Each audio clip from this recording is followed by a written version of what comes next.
ओम अष्टौ मासान् निपीतं यत् भूम्या उदमयं वसु स्वगोभिर्मुक्तिमारेभे पर्जन्यः काल आगते।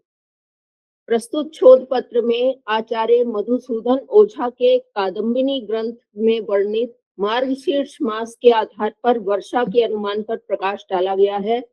प्रमाण रूप में श्रीमद् भागवत महापुराण, श्रीमद् वाल्मीकि रामायण, श्रीमद् भगवद गीता व वृष्टि संबंधित विविध ज्योतिषीय ग्रंथों के वचनों को उद्धृत किया गया है।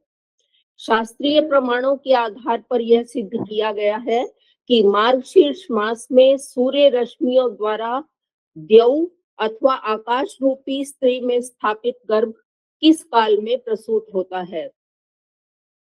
वृष्टि सृष्टि चक्र का अभिन्न अंग है। सृष्टि चक्र यज्ञ कर्म है। पर्जन्य यज्ञ कर्म से उत्पन्न होता है।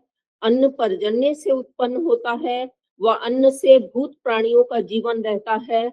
पुनः ये प्राणी यज्ञ कर्म में प्रवृत्त होते हैं। श्रीमद् भगवद गीता में कहा है, अन्नाद भवन्ति भूतानि पर्जन्यादन्न संभवः यज्ञात भवति पर्जन्यो यज्ञः कर्म समुद्भवः। इसको इस यज्ञ कर्म चक्र के माध्यम से भी समझ सकते हैं। अब इस शोध पत्र को आरंभ करने से पूर्व कतिपय ज्योतिषीय जानकारी ज्ञातव्य है। पहला कि चंद्रमा एक नक्षत्र पर एक दिन में तथा सूर्य 13 दिन में एक नक्षत्र में रहता है। इसके साथ ही पूर्णिमांत व अमांत मास के विषय में भी जानना अनिवार्य है। पूर्णिमांत मास में मासारंभ कृष्ण पक्ष की प्रतिपदा से आरंभ हो शुक्ल पूर्णिमा पर मासांत होता है। पूर्णिमा में चंद्रमा जिस नक्षत्र में होता है उसी नक्षत्र के आधार पर मास का नाम होता है। यथा पूर्ण चंद्रमा यदि मृगशिरा नक्षत्र में होने पर मास मार्गशीर्ष कहलाता है। इसके विपरीत अमांत मास पूर्णिमांत मास से 15 दिन पीछे से आरंभ होता है।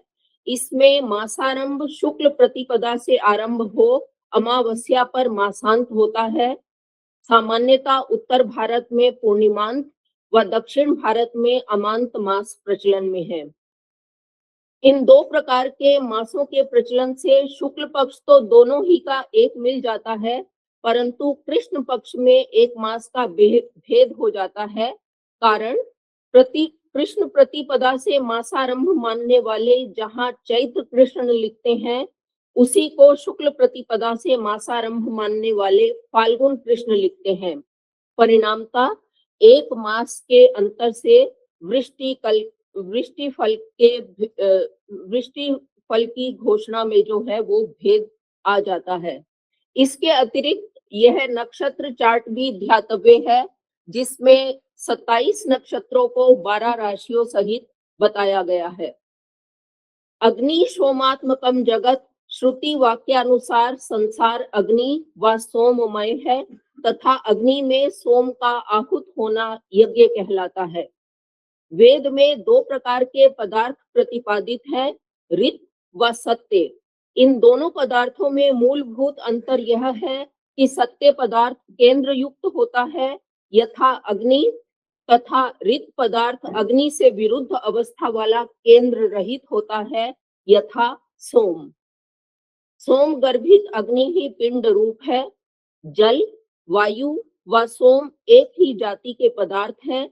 घनावस्था का सोम जल, तरलावस्था वाला सोम वायु तथा विरलावस्था वाला सोम सोम ही कहलाता है।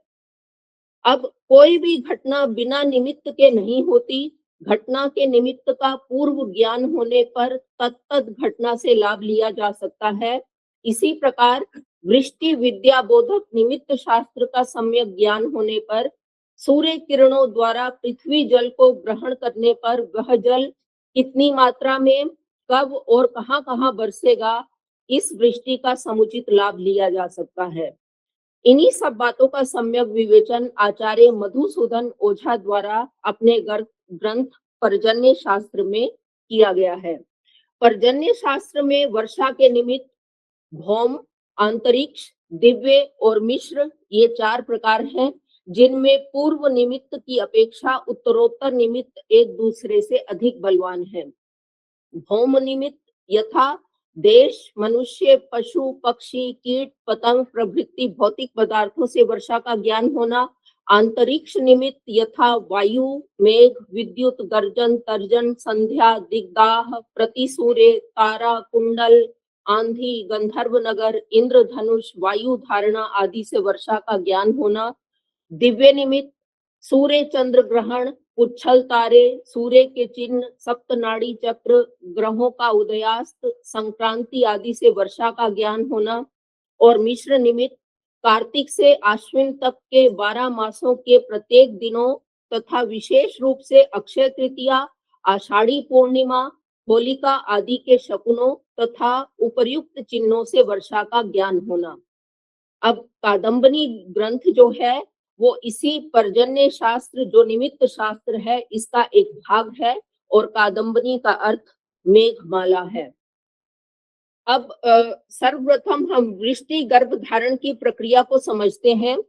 तो जिस प्रकार स्त्री का गर्भ समय पर प्रसूत होता है, ठीक वैसे ही द्यौ रूपी स्त्री में सूर्य रश्मियों से स्थापित गर्भ अष्ट या नवमास अर्थात कार्तिक शुक्ल प्रतिपदा से आषाढ़ शुक्ल प्रतिपदा के अनंतर प्रसूत होता है, जिसे वर्षा ऋतु या चातुर्मास कहते हैं।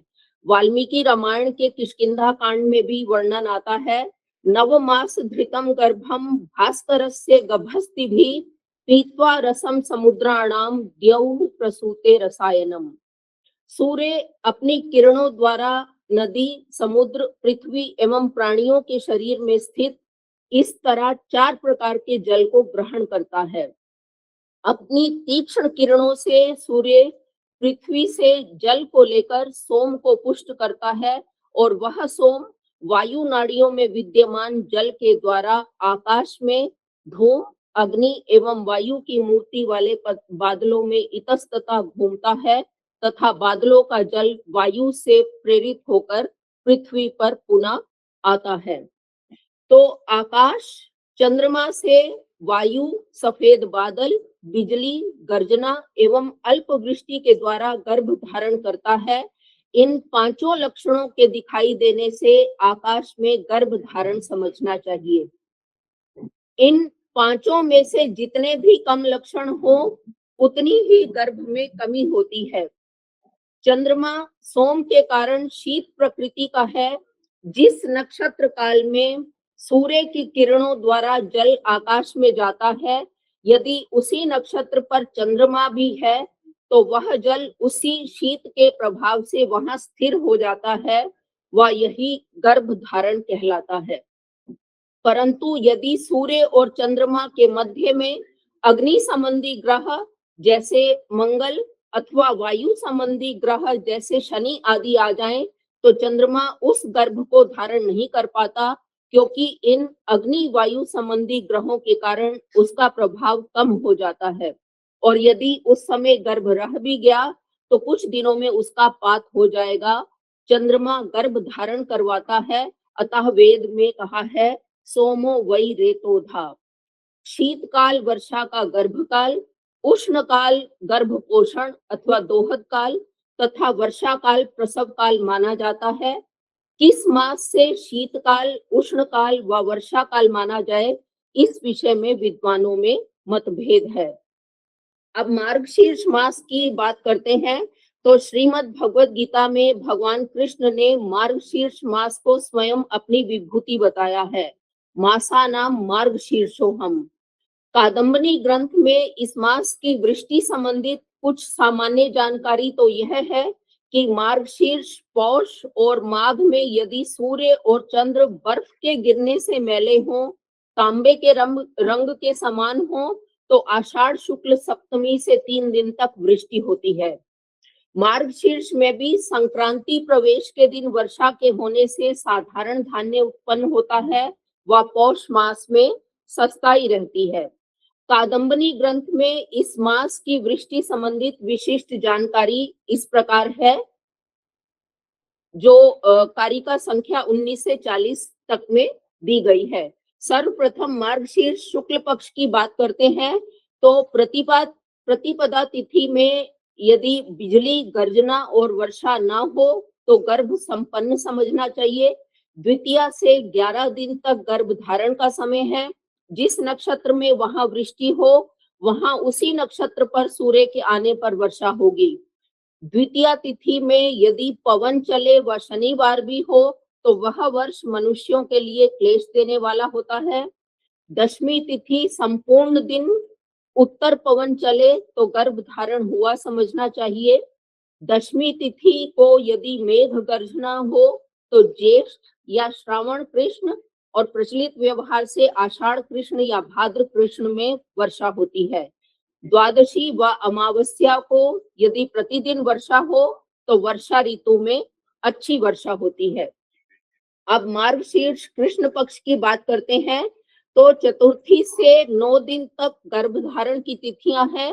गर्भ के पूर्वोक्त लक्षण दिखने से आषाढ़ शुक्ल में निश्चित वर्षा होती है। मघा नक्षत्र के दिन विद्युत सहित कृष्ण मेघ दिखने पर आषाढ़ शुक्ल चतुर्थी को निश्चित वर्षा होती है। चतुर्थी को आश्लेषा नक्षत्र में, पंचमी मघा नक्षत्र में और षष्ठी पूर्वा फाल्गुनी नक्षत्र में पूर्वोक्त 5 प्रकार से गर्भ धारण होने पर आषाढ़ में पूर्वा फाल्गुनी नक्षत्र आने पर 3 रात्रि तक वृष्टि होती है। सप्तमी को उत्तर फाल्गुनी नक्षत्र में, अष्टमी को हस्त नक्षत्र में और नवमी को चित्रा नक्षत्र में, आषाढ़ में अष्टमी को स्वाति नक्षत्र के आने से 3 रात्रि पर्याप्त वृष्टि होती है। और यह जो स्वाति नक्षत्र आषाढ़ शुक्ल अष्टमी को कभी कभी आता है, प्रायः यह प्रतिवर्ष नवमी जिसको भदरिया नवमी, भडल्या अथवा भड़ली नवमी को भी कहा जाता है को ही आता है। भदरिया नवमी के बाद चातुर्मास प्रारंभ हो जाता है जिसके पश्चात अगले 4-5 मास तक कोई शुभ कार्य नहीं किया जाता तथा भदरिया नवमी किसी भी शुभ कार्य के लिए उत्तम होती है। सप्तमी तिथि को अर्धरात्रि में गर्जना होना उत्तम है और श्रावण मास में वर्षा होती है और अष्टमी तिथि को विद्युत चमकने से श्रावण मास में वर्षा होती है। अष्टमी को पूर्व दिशा की वायु से सुभिक्ष होता है। अष्टमी पूर्व दिशा से अतिरिक्त अन्य दिशाओं की वायु से दुर्भिक्ष होता है। अष्टमी में स्वाति नक्षत्र का योग होने पर यदि मेघ दिखाई दे, अष्टमी में चित्रा नक्षत्र का योग होने पर यदि मेघ दिखाई दे और सप्तमी में ईशान कोण में पर्याप्त कृष्ण मेघ हो तो क्रमशः आषाढ़ मास में स्वाति नक्षत्र के दिन वृष्टि होगी और आषाढ़ मास में चित्रा नक्षत्र के दिन वृष्टि होगी और उस वर्ष वृष्टि वायु कम होती है। नवमी ईशान कोण में पर्याप्त कृष्ण मेघ हो तो उस वर्ष वृष्टि या वायु कम होती है। दशमी में रात्रि में वर्षा होने से भाद्रपद मास में पर्याप्त वर्षा होती है। एकादशी दिन में दक्षिण पवन चले व मेघ विद्युत हो तो दुर्भिक्ष पड़ता है। दशमी में चित्रा नक्षत्र में गर्भ रहे तो आषाढ़ मास में इसी नक्षत्र के आने पर 3 रात्रि पर्यंत वृष्टि होती है। एकादशी में स्वाति नक्षत्र में गर्भ रहे तो आषाढ़ मास में इसी नक्षत्र के आने पर 3 रात्रि पर्यंत जो है वर्षा होती है। द्वादशी में विशाखा नक्षत्र में गर्भ रहे तो आषाढ़ मास में इसी नक्षत्र के आने पर 3 रात्रि तक वृष्टि होती है और द्वादशी, त्रयोदशी, चतुर्दशी और अमावस्या को यदि चारों दिशाओं की पवन चले तो आषाढ़ में वर्षा होती है। चतुर्दशी या अमावस्या में यदि सूर्य मेघों से ढका हो तो धान्य की महंगाई रहती है। अमावस्या को मूल नक्षत्र के होने से सस्ताई होती है। अमावस्या ज्येष्ठा नक्षत्र के होने से महंगाई और अमावस्या को यदि शनि, रवि, मंगलवार होता है तो टिड्डियों के द्वारा अकाल पड़ता है। तो इस प्रकार उपसंहार रूप से हम कह सकते हैं कि आचार्य मधुसूदन ओझा के कादम्बनी ग्रंथ में वर्णित मार्गशीर्ष मास के आधार पर वर्षा के अनुमान के इस विहंगम विवेचन व शास्त्रीय प्रमाणों से यह सुस्पष्ट है कि शुक्ल पक्ष व कृष्ण पक्ष की विभिन्न तिथि व नक्षत्रों में व उपर्युक्त लक्षणों से युक्त मेघ में गर्भ धारण की प्रक्रिया के परिणाम स्वरूप कब, कहाँ और कितनी मात्रा में वृष्टि होती है। कादम्बिनी जैसे महनीय ज्योतिष ग्रंथ के सम्यक अध्ययन से हम वृष्टि संबंधित सटीक भविष्यवाणी करके निसंदेह हम राष्ट्र को लाभान्वित कर सकते हैं। अस्तु, शुक्ल यजुर्वेद की इसी प्रार्थना से हम राष्ट्र कल्याण भावना की कामना करते हैं कि जब जब हमें आवश्यकता हो तब तब मेघ वृष्टि हो, हमारी औषधियां फल से युक्त होकर पके, हमें अप्राप्त वस्तुओं की प्राप्ति व प्राप्ति अथवा योग व प्राप्त वस्तुओं की रक्षा उत्तम रीति से होती रहे। निकामे निकामे नः पर्जन्यो वर्षतु, फलवत्यो न औषधयः पच्यन्ताम, योगक्षेमो नः कल्पताम। धन्यवाद।